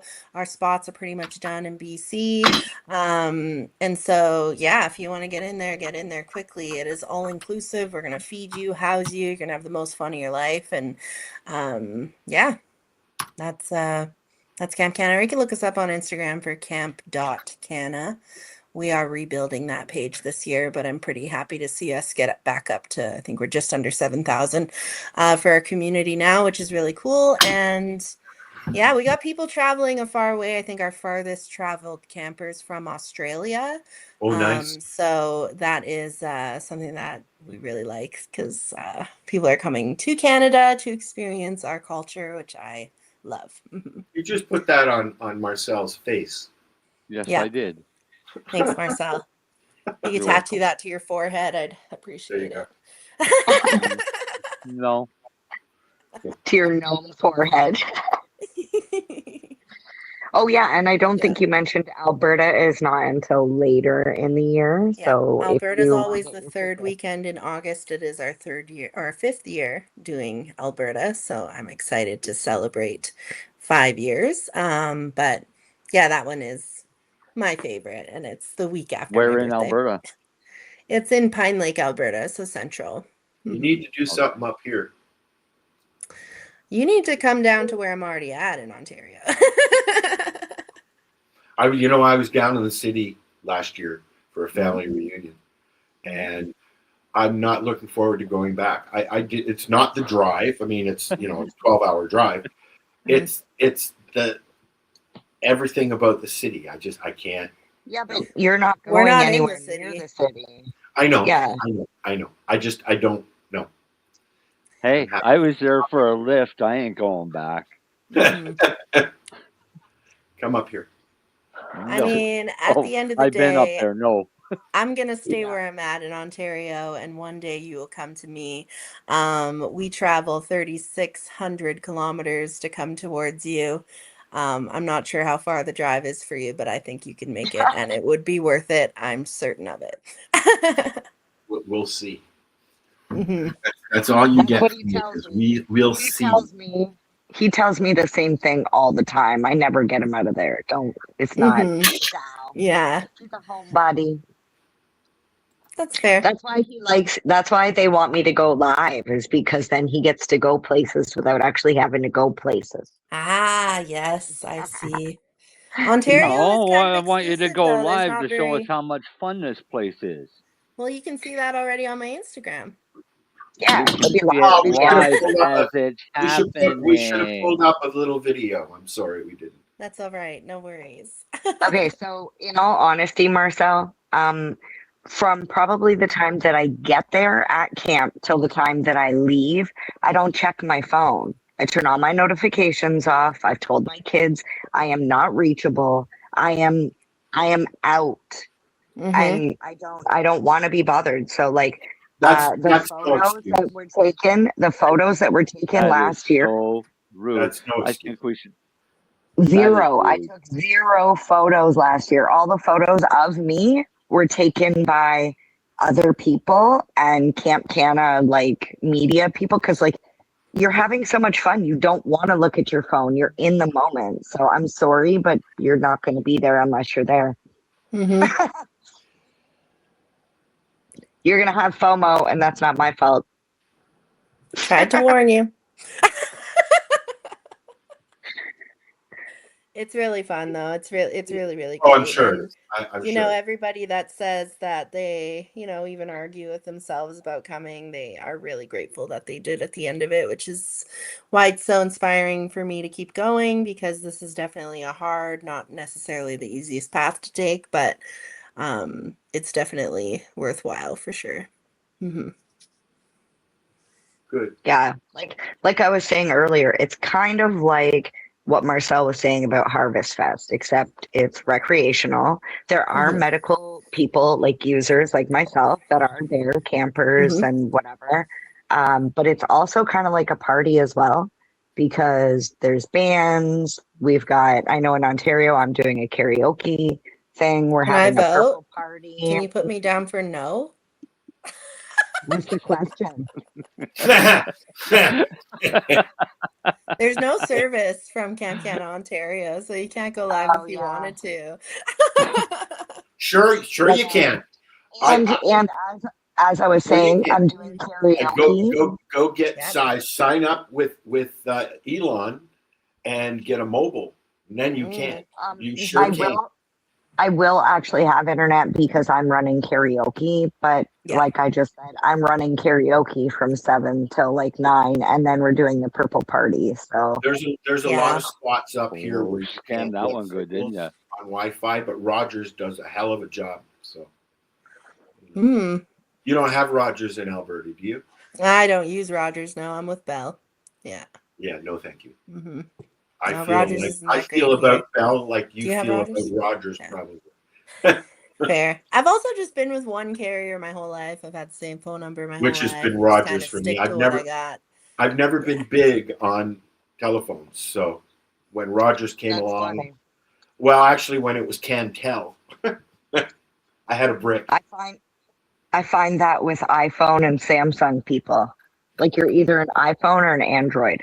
Hmm. No, I like both. I miss my iPhone, but I prefer the Samsung Really? because I Well, have the analog plugs and all that, right? So that's not surprising because you are strange. I mean, I'm unique. like so deep in the cult. I got the computer, the phone, all the things, and it's nice because you can send pictures and stuff to like who's airdropping. who's Best ever. strange, Mary Jane? Who's strange? 3, 2, 1. It's good.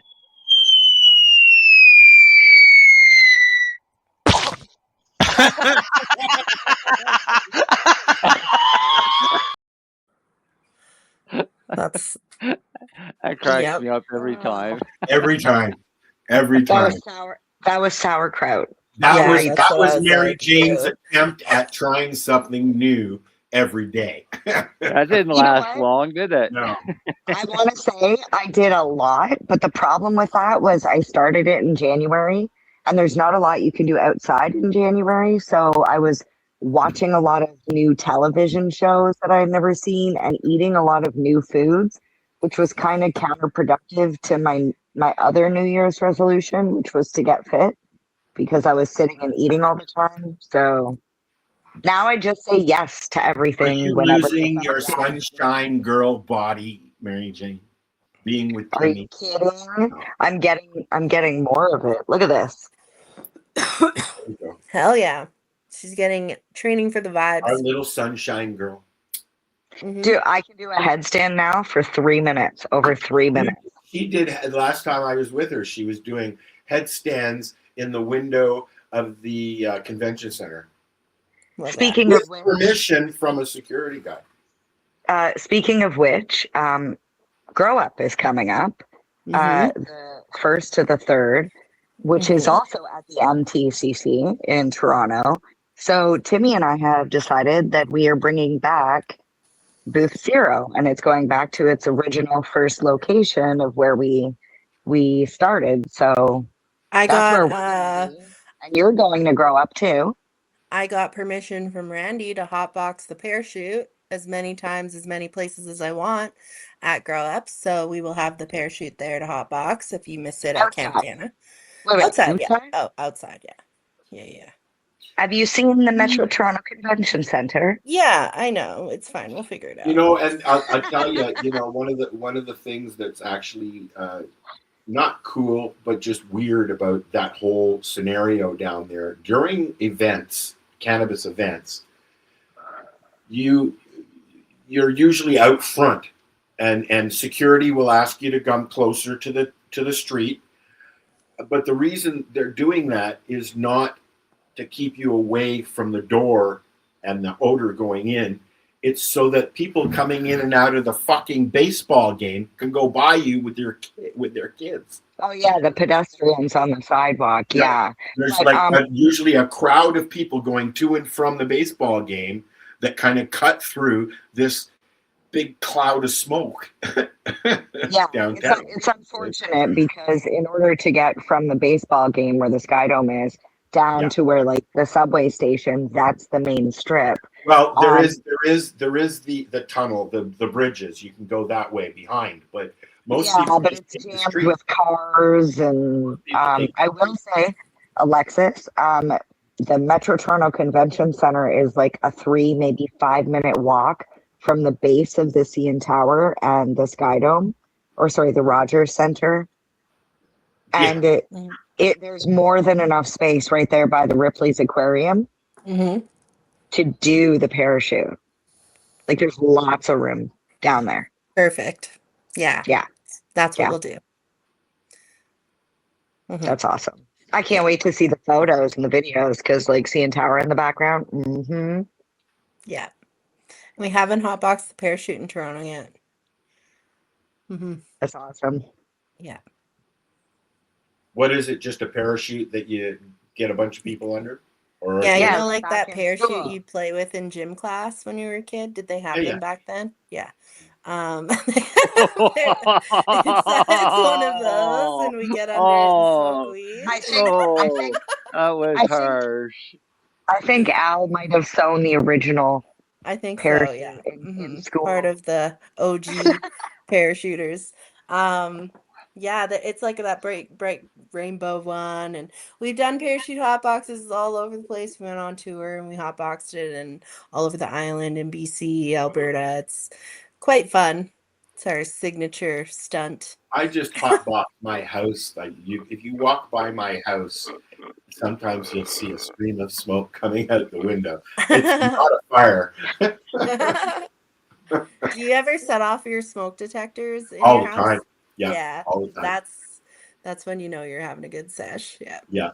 I have a smoke detector in the guest room on the wall, more as a deterrent so that nobody smokes in there, because I don't want smoking in the bedrooms, right? I don't smoke in my bedroom. Please don't smoke in yours.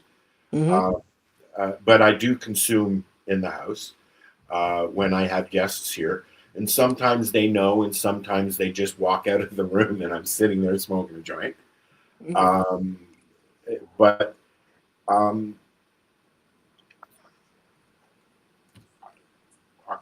it's my home. It's not a hotel. It's not a business. It's my home.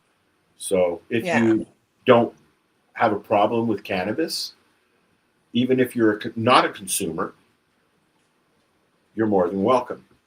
And if you have a problem with cannabis, well, I'm not interested. I'm not available that day.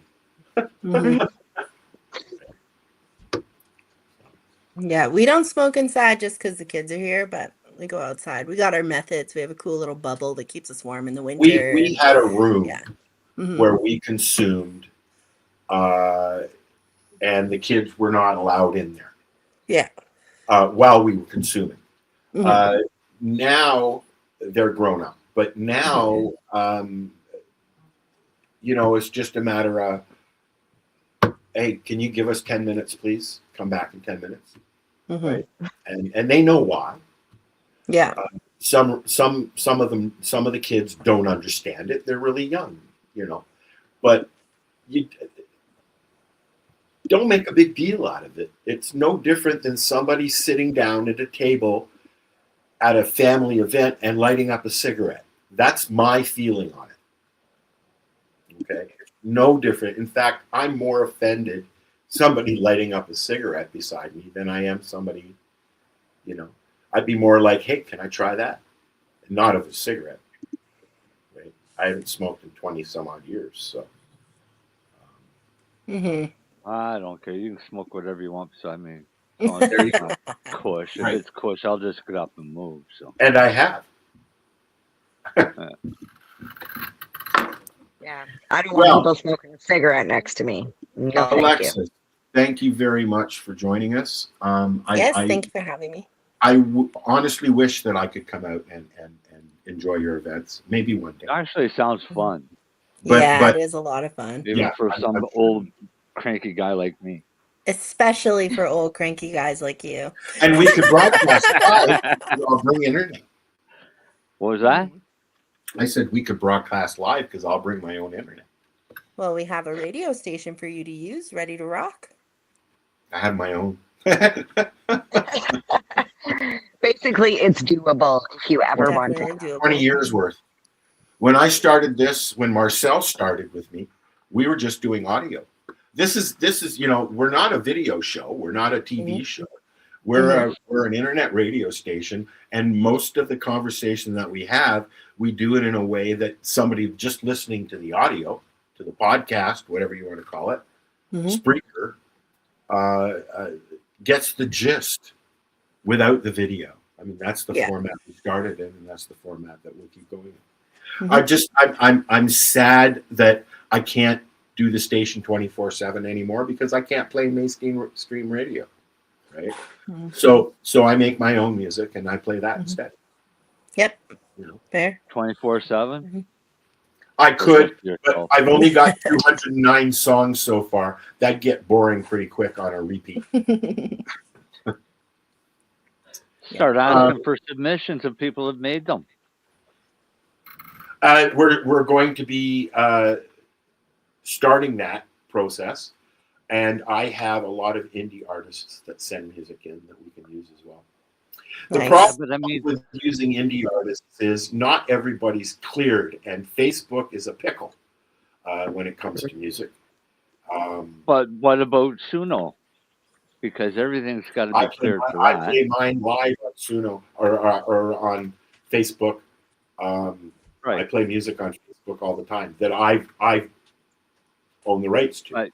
Because you created it. Because I created it. That last song you didn't have a problem with that? No different than a band creating a song that they put out there. Right. So does YouTube have a problem with that? No. I've been flagged once for the show we did during the splashdown. Some of the audio bled through, and YouTube caught it. Yeah. And blocked that little portion of it, but that's about it, right? I've not had any copyright issues with any of the songs that I've played on from Suno, or. So then take you don't get that luxury with an indie artist because sometimes those indie artists have representations, and those representations have agreements with Facebook for copyright and stuff like that. You know, it's a fickle, unfortunately. But if you take submissions of Suno music from other developers or whatever you want to call yourselves, and then create a channel there, loop a 24-hour stream already on it. Songs. Well, I think that Suno might have a problem with that because they have their own Suno radio area on the site. You know, cool. But there's nothing stopping me from saying, "Hey, I like your song. Do you mind if I play it on my radio station?" Right. So, and I think, you know, there's some really, really good stuff out there. There really is. I mean, I'm a fan of the whole AI thing, which is just a natural progression of sitting here on the internet for 40 years. You know, I've been creating content since the early 90s. 40 years? Well, it's 94 is when the switch went on. fuck, yeah. So how long has it been, Marcel? No. It has been 31 has, years since then, because I was born in 92. Okay, I'm so 33. 31 years. But I've been doing graphic arts and photography, long time before that, because I had What's Up Toronto magazine with my sister. So, and you don't get the access to things that you used to now. See, we were on the internet. There's too many in the 80s. Influencers. Yeah, there's a lot of creators now. Oh, it's not called influencers; they're called creators now. Well, it depends on what they're doing. I think you could call them influencers if they influence people to do things or buy things. I'm a journalist. I have been for 40 years. So that's what I call myself. I'm a journalist.